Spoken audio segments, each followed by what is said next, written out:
But really straightforward learning objectives. It's all relating to collection of information and stuff like that, and how to work with people on a professional basis. It covers that more than it does like the actual tools themselves, but it's still a really handy thing, because obviously reminding people of the professional courtesy and stuff is always really important. There's nothing in there that stands out as unusual. It's all like standard learning objectives relating to stuff you would expect from nutrition, but it's the kind of, it is the professional elements that kind of want you to fixate on.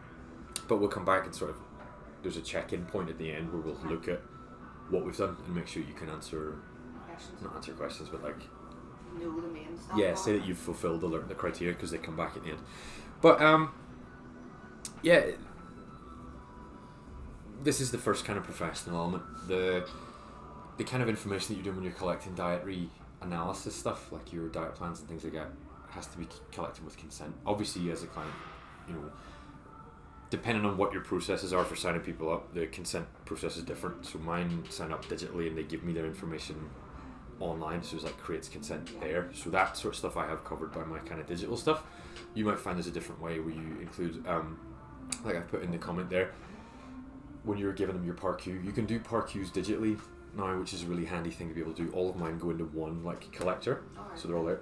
But if you wanted to do yours that way, you could add in like an informed consent process within that. So it's an important point to remember just before we go into this kind of thing. There's a lot of sensitive information and you have to come about it the right way, essentially. So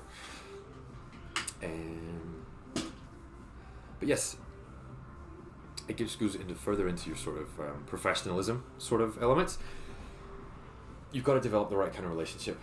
I've seen a lot of people working in the past who are far too, obviously be friendly with your clients, but it's not like a friendship relationship unless that's already existed. And if you try and establish too much of that, it can make it difficult to come across the right information the right way. Yeah, but it can develop in the wrong kind of relationship, or to being too personal or too overstepping a professional boundary. It's a kind of important thing to have, is a professional boundary, like I've said there, that allows you to establish, it's not authority, but it establishes a position of respect, which means someone's more likely to give you information probably truthfully, but it does touch on that as well. But then, like I said on that last slide, these elements here, like your questionnaires, your food diaries, your consultations, any observations and stuff like it says there, you can probably combine it all into one form. It's important information you have to gather. Not all of it is stuff that you'll be doing with everybody either, so you could probably create different forms, or one form that does everything, but you can combine those things into one consent process and kind of gather information from people all in one go. But yes, let me see. We've got there's a massive range of stuff actually, which before preparing for this I hadn't really seen before. But if you were looking into someone's diet analysis, there's actually quite a lot you can gather about them, which is actually quite surprising. But because of that, like we said a minute ago, the information that you do collect, because it can relate to things like religious background. So say someone, maybe they don't tell you outright that they have a specific religious background, but you're going through their diet plan and there's no pork. It can give you certain types of information about people that is, if they haven't revealed that to you, is quite sensitive. So it's important to try and protect that as much as you can. Again, relates more to professional practice than anything that. So you can also see there's certain ones there that will, so if someone hasn't disclosed a mental health issue, there are certain things that might be given away by the contents of their diet as well. So it's all, common sense when it comes to handling data. It's not something you would expect from the job, but the more you get into it, especially nowadays with everything being online, it can be quite easy to sort of lose track of information. So just make sure you're on top of it. I'll show you guys afterwards, but I use folders for storing all client information and stuff like that. Yes, but obviously your data protection is all available online. It's really easy to find out information if you're interested in what you have to do, but generally it's just protect people's data. Yes, before you get into actual work with someone, you can use the questionnaires that we're talking about before to gather information, or get people to gather information about themselves that they maybe weren't thinking about. You find, especially at this time of year, that people will come into training 100%, all guns firing, I am going to change my entire life, boom, we're going to get into that in the next slideshow. But whenever they realize that that's not possible, some people, not everybody, some people will try and create a problem for you there, which is not your problem because they've tried to come in and do too much in one go. If you can prepare a questionnaire, if you're looking into dietary stuff, you can prepare questionnaires which have, points like these here. Give you obviously, if there's anything you struggle with, just give me a shout. I'm not going to read out the whole slideshow. If they run into things like this, or if they're made to think about this side of things, they can come into things with a bit more of a realistic perception of what they're going to be able to do. I've also said as well, it will also make people aware of things that will protect you professionally, but it'll also give them it's a little bit of a selling point too, that you've shown them that you can get them to think about their own habits before you've even started with them. So it looks good in a few different ways, which is quite handy for you. Yes. Sorry, the wee highlight thing. But yes, you will find, and I've seen this a little bit, not a lot, because it comes down to that professional relationship. If you establish it right, you're less likely to see this.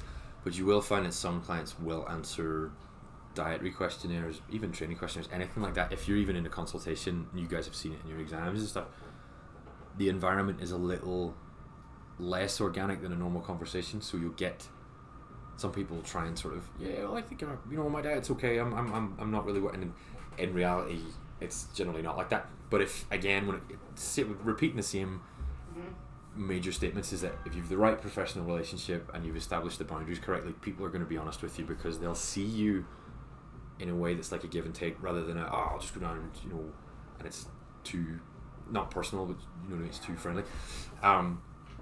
Yes, and I actually noticed that last point, the if you're getting the information the right way, so instead of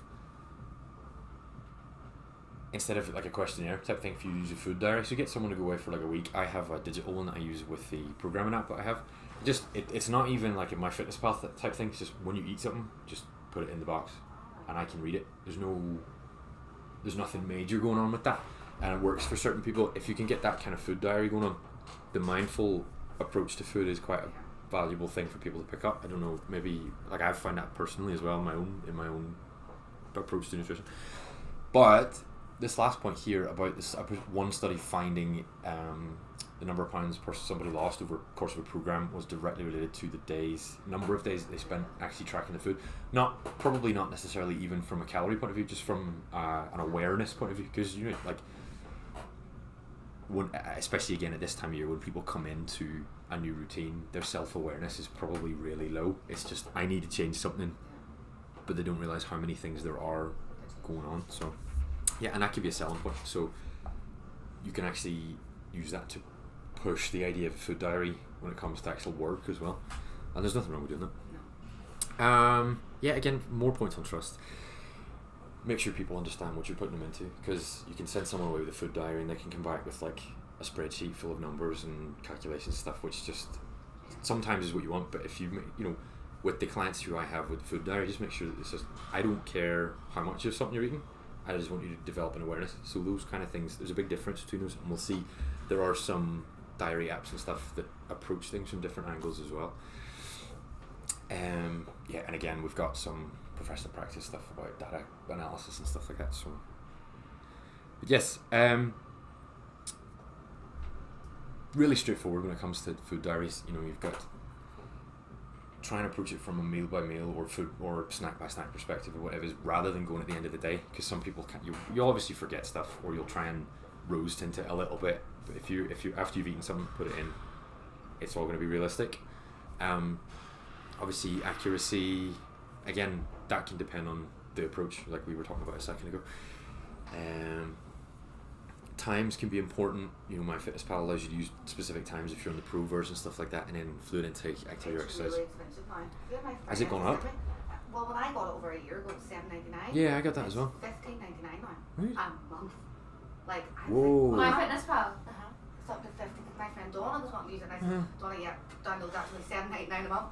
Alana, no, it's not. I said $14.99 or $15.99 a month. The free version's still pretty good. There's just lots of ads. Well, that's why I said it just doesn't count your carbs or your food. It doesn't But take I've your got macros. Does it not anymore? Really? Have they taken that away? Money to get your macros. It literally just does your calorie intake. Wow. So you have to pay the $14.99 a month to get your macros.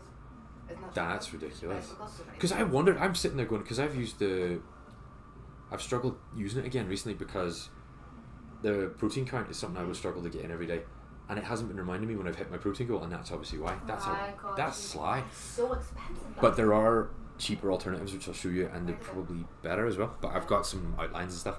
But the one thing I wanted to highlight on this slide was the fact that the last point, which I've obviously highlighted, the mindful element, which can be really, really important, because if you develop that awareness, not so much of what's been eaten, but how you feel when you're eating it, that can have a massive effect on positive and negative outcomes. So obviously nutrition is quite closely tied to mental health, same way exercise is, but in a much more complicated way. Really heavy. Like, and I would eat something that I shouldn't, but not that you shouldn't be eating, but like over it.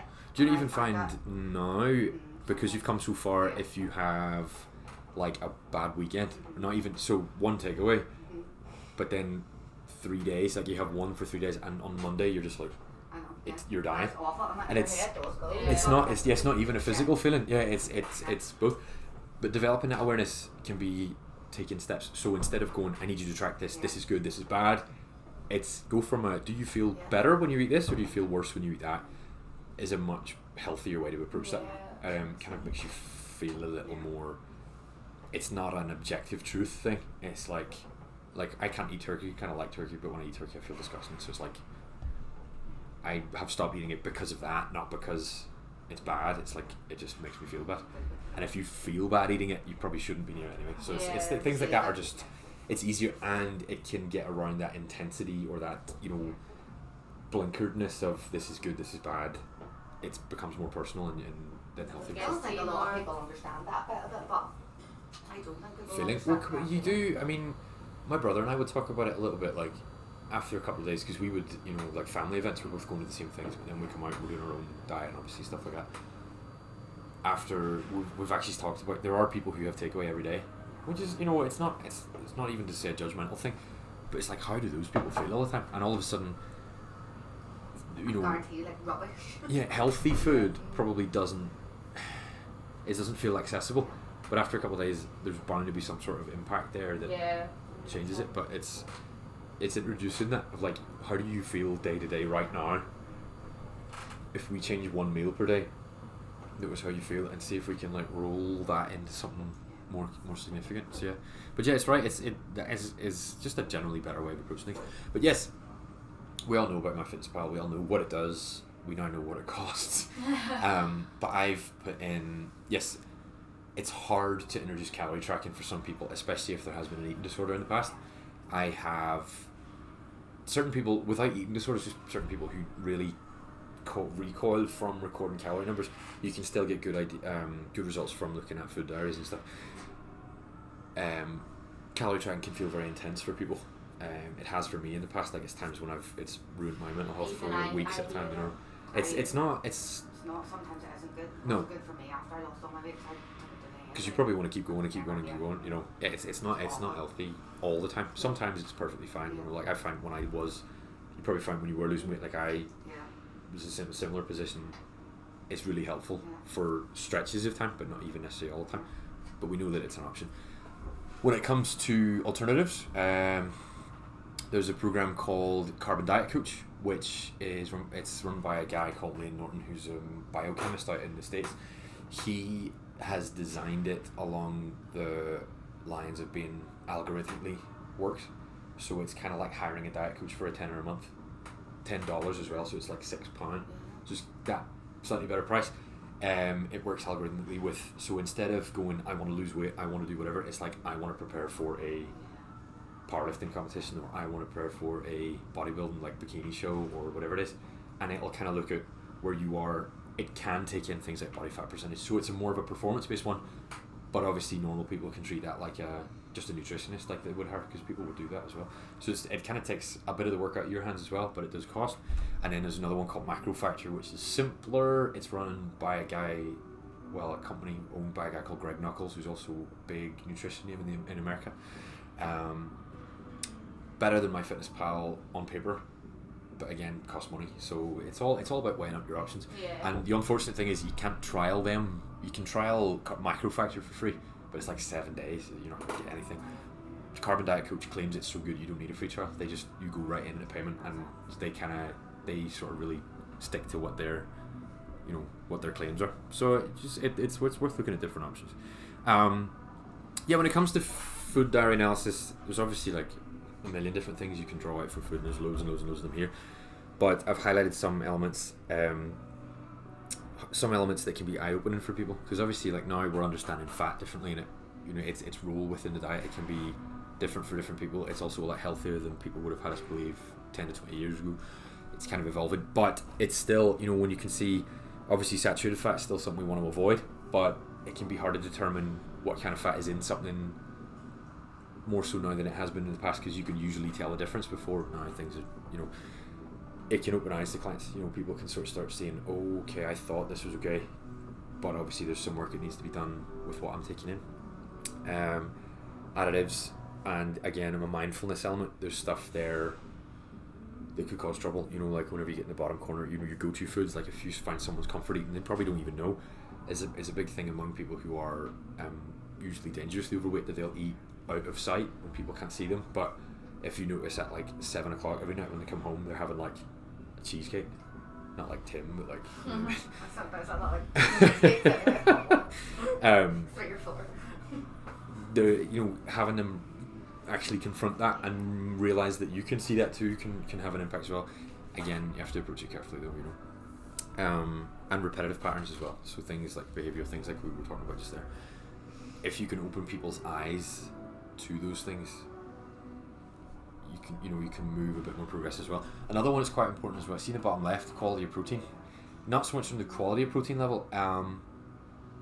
If you're dealing with someone who's vegan or doesn't eat a lot of meat, obviously you can get a lot of protein from a vegan diet, but the protein chains of amino acids within vegetable protein aren't complete. So make sure whenever you're looking at the protein intake that it's from a massive range of like different sources, and not just like the same 3 meals every day, because otherwise they're not going to get complete chains. Yeah, and it's not going to be as valuable a diet for them.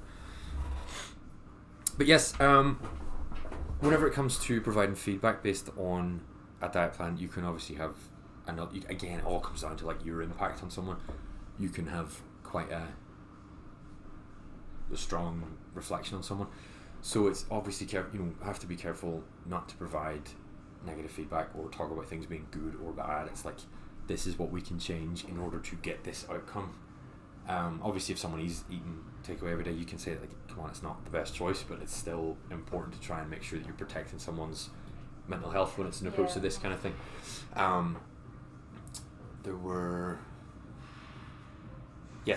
Whenever it comes to changes that you're sort of installing into a diet, prioritize certain things that are maybe more, will have a more positive outcome first, because obviously they're likely to be 5 to 10 different things maybe you need to change.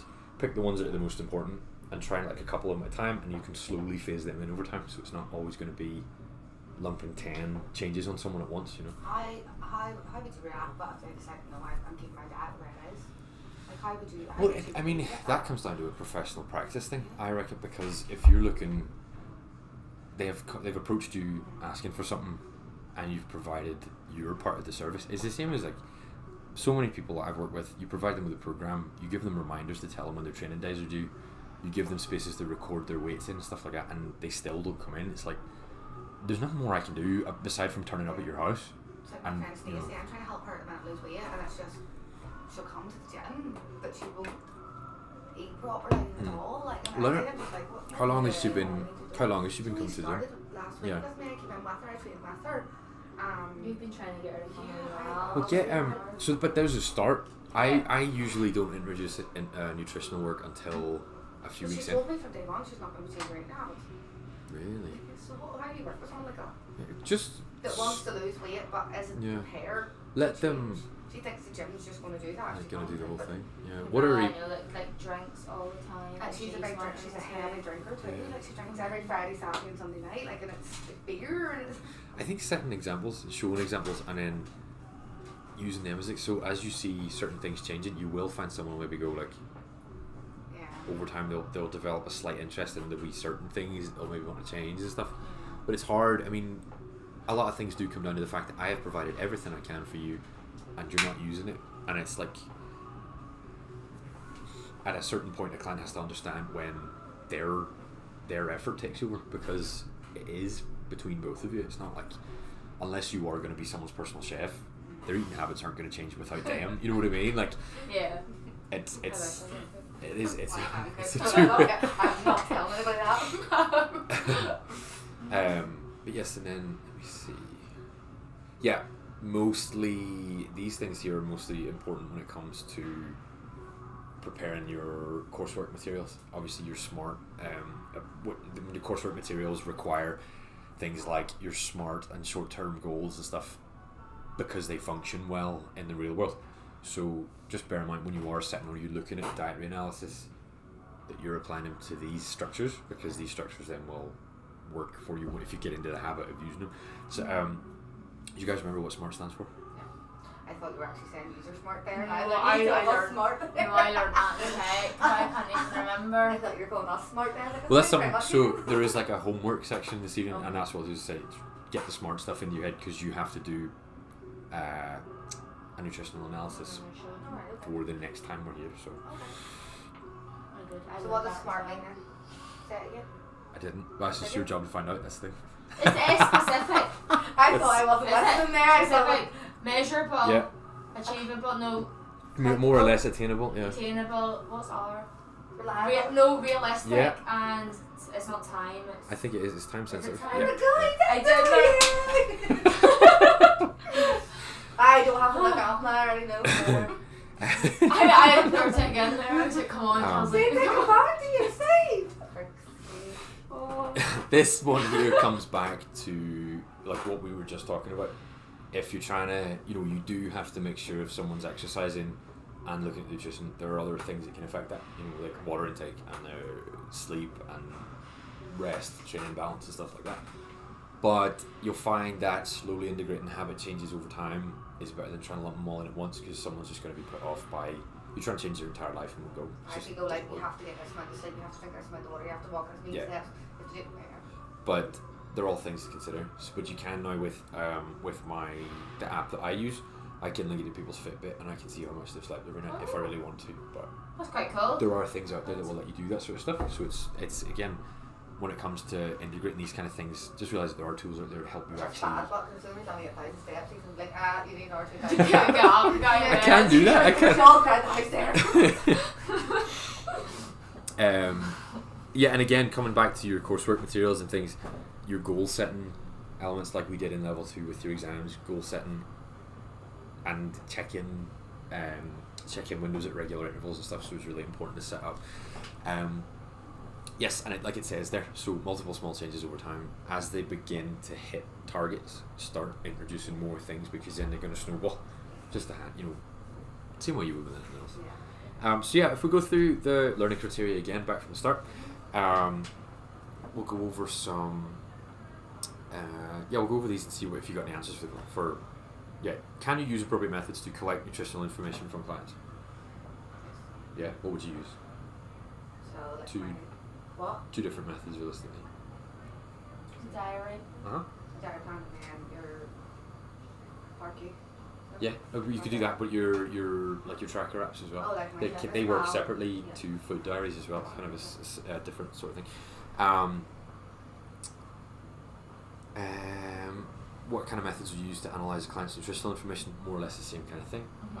Similar sort of approaches.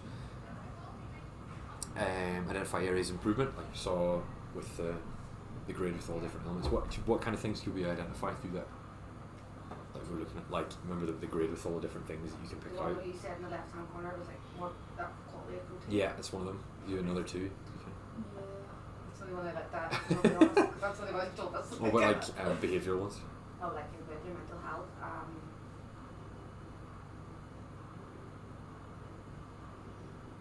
just not doing very good here. But like your behavioural ones can come down to like my pregnancy. the timing of food every day and like repetitive patterns, Yeah. the type of fat that's in certain foods, and like that sort of stuff. Yeah, it's less so analysing areas of improvement, but what way should we approach areas of improvement? Kind of positive. Yeah. Well, just Well, not being necessarily negative. always, yes, yeah, without avoiding too much negativity. Yeah. So that's the end of that session, and we'll quickly flick over to the second one. Yes, just while we're here as well, all my data is stored in client folders and stuff. So I'm not sure anybody's names, but they're all in there. So. Yeah, to keep everybody's stuff separate, it's all in its own folders linked to the right things. I go create and lasting change. This one's a little bit shorter, but it's still one that I find quite interesting because it wasn't one that was on courses that I was doing, so it's a bit unique, which is good. Yeah. So really straightforward. We're looking at barriers that get in the way of people changing lifestyle habits and ways of doing things. Looking at a little bit of role models and then ways that we can work with people to overcome any barriers that they have. So nothing like way too outrageous, but it's actually really interesting to get into it. Yeah, everybody does have things that'll get, no matter who you are, there will be ways of things stopping you from making big changes. I'm just going to see if there's any extra comments that I've made. Yes, you will find some people want you to change everything. What we're going to look at is like how you can slowly do that without, massively overstretching yourself. Yeah. Yes, if we look at, this is the list, so a list of different sort of categories of barriers to change that we can run into. Before we go into the specific breakdowns of each one, can you guys give me any examples of ones within like 2 or 3 of those points? Environmental, that's just the place. So what would be so within your environment, what might stop you training? My environment, a 2-year-old. Yeah, no, exactly, yeah. Where you live can also, if you don't live near a gym. Yeah, it's hard. Yeah, you think literally about these things. It doesn't always have to be complicated. What about a psychological one? You don't have the confidence. Yeah, to do yeah. stuff. Socioeconomic. Think about the word think about the economic part. Like the world around us, sort of thing, no? So the economic part. Weather. No, like the economy, like finance. The price. Like Yeah, the price. cost of certain Yeah, things. the cost. Not all people can afford. Personal the trainers price- can't afford like to the do price of that. protein bars now are absolutely shocking. Yeah, no, it's true. Yeah. £3 for one. It's like, what? It's awful. You go to Marks and Spencer's to get like a sandwich and it's like £5. Yeah. Or you go to McDonald's and get a Happy Meal for like I know, it's so And bad. then you go get a salad in Subway and it's like a £5. I know. What about one more? So technological one. What would be a technological barrier to change? What do you mean by online sort of stuff? Well, any kind of technology at all. Just not having much of a knowledge for it. Yeah, some people can interact with technology very well. It's not necessarily. Not for it. Well, yeah, even Not a big fan, but no, I wouldn't be the biggest fan of certain forms of it, but yeah, it's that can get in the way of your ability to change your lifestyle.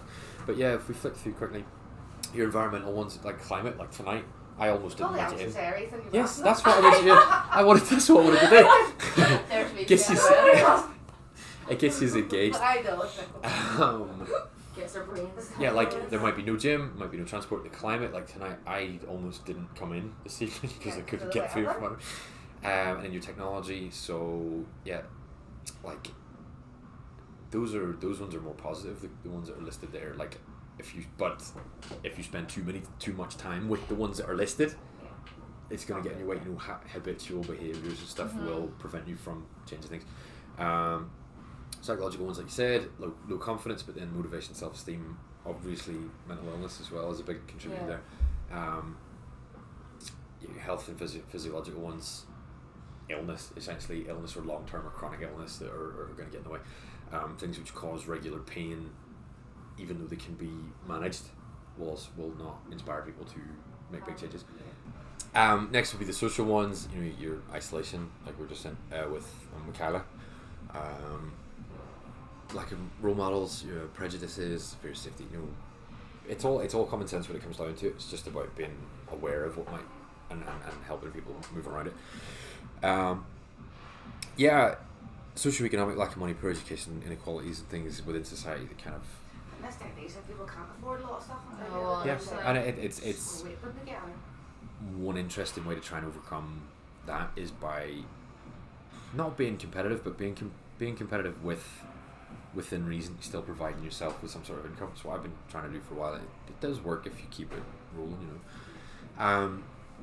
Yeah, whenever I've put a note here about your individual factors, some of them can come down to assumptions. So whenever you're taking your notes in a consultation, which you've both done, you both have experience doing that, sometimes you can make judgments on people's backgrounds based on what they're saying.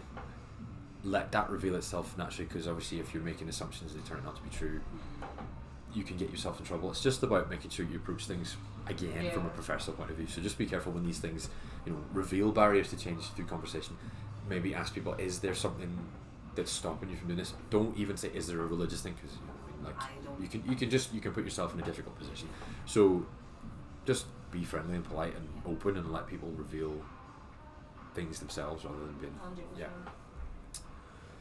100%. Obviously, as you would assume, there's not really any one route that gets you towards someone's habits being entirely changed. There's some notes that I've had here that are more accessible ways to do it, but you'll see it in a minute. You need a bit more of a planned, like premeditated kind of approach, but that should be obvious, really. Yes, we've seen.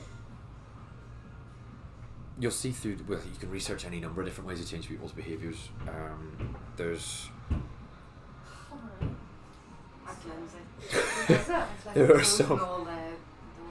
There's some recommendations within this PowerPoint, but I've put down two notes: the Atomic Habits and the Power of Habit. Both really, really useful books for identifying why certain people behave in certain ways.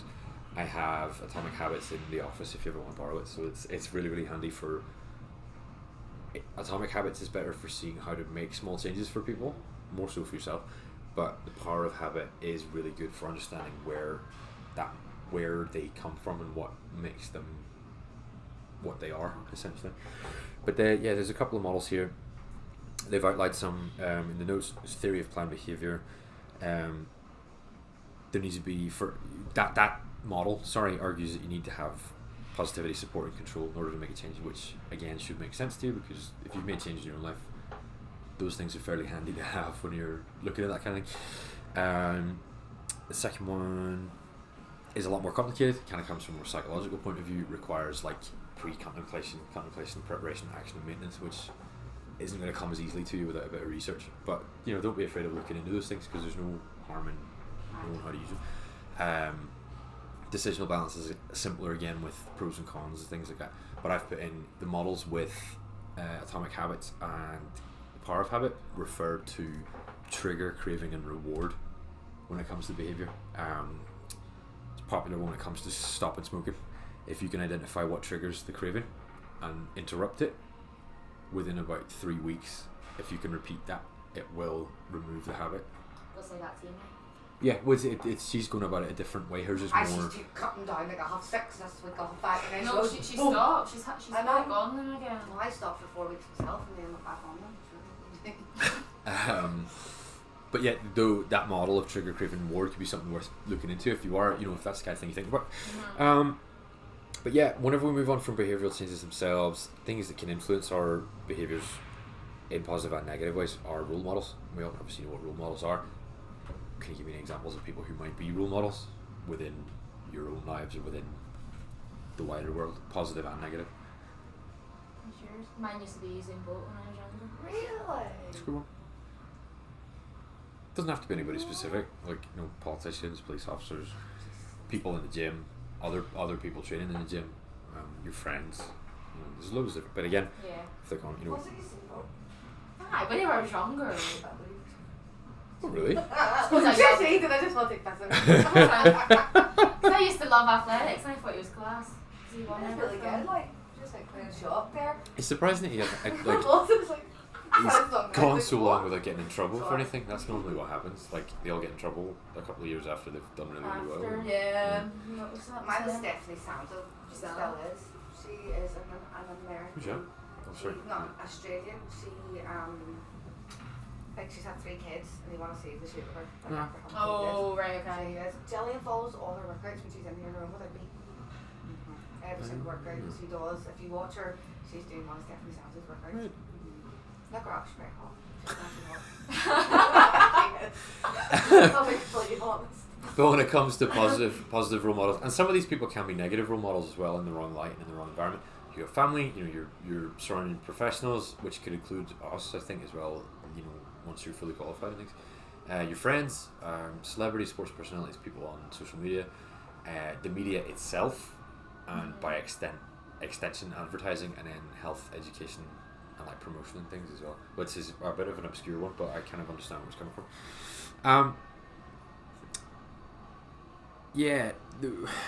You'll find with clients, and I've put a note about it here, some people that you try and take on, or some people who come to you interested in being taken on, will have this sense that they don't belong in the gym, or that they want to take you on as their coach because they don't feel like it's their environment to come in and do, because they feel like they're being judged or watched, or people are shunning them a little bit.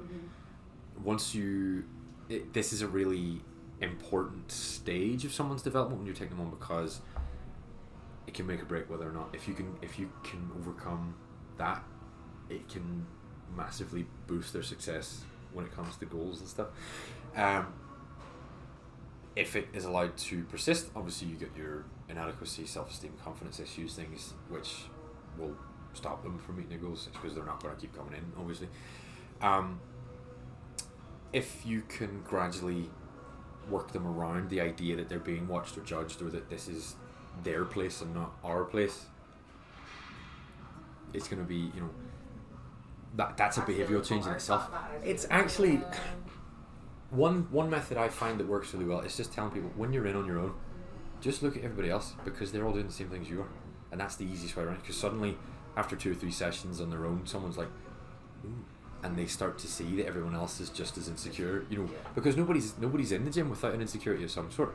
And once everybody starts to understand that better, it gets much easier to bear, because you realise that the only person really watching you is yourself. Yeah.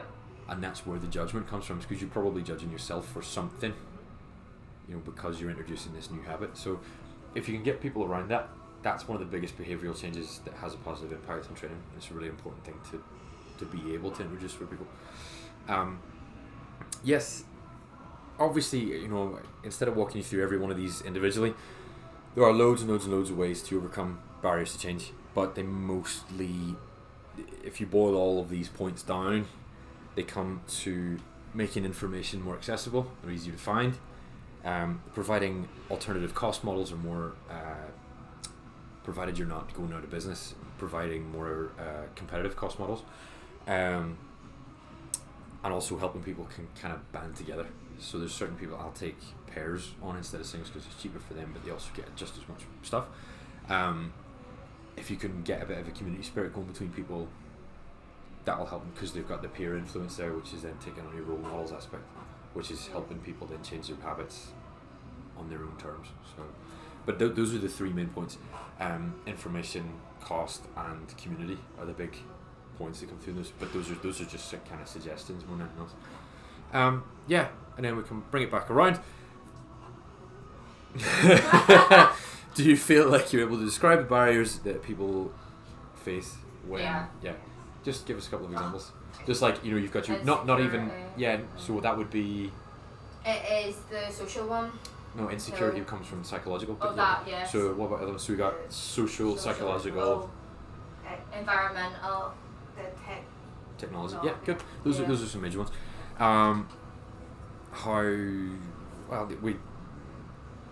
What ways can give me 2 methods or 2 channels through which people or role models can influence lifestyle? Give me like two major streams that role models can access you and impact you. You did a level 2 and we just went over it. Which your role models can influence you through friendship or like social media. Yeah. Those are 2 big ones. Just things like that, ways. Think of how you can use those channels to further progress. Sometimes I get my clients to follow athletes on Instagram, because every now and again the crap that they see is interrupted by something that's like, ooh, gym, and it's like, Yeah. you know, so just things like that. You know, you can create role models for people, do things like that as well in a more positive way. What can you do to help people overcome barriers? If we talk about that first one, that last big one that we're talking about, Well, like the likes of the environment Mhm. around you. what can we do? Or even what was the big suggestion that I made? What did you say? Yeah.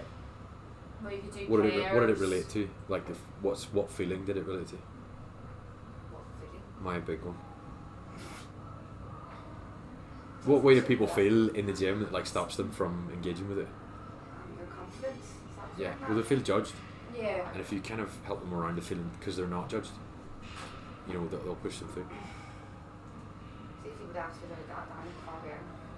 Yeah, well, so that there is that's okay because we're leading on to the homework part. I'm going to open it up and show you that now. Oh, yeah, So, you've got homework.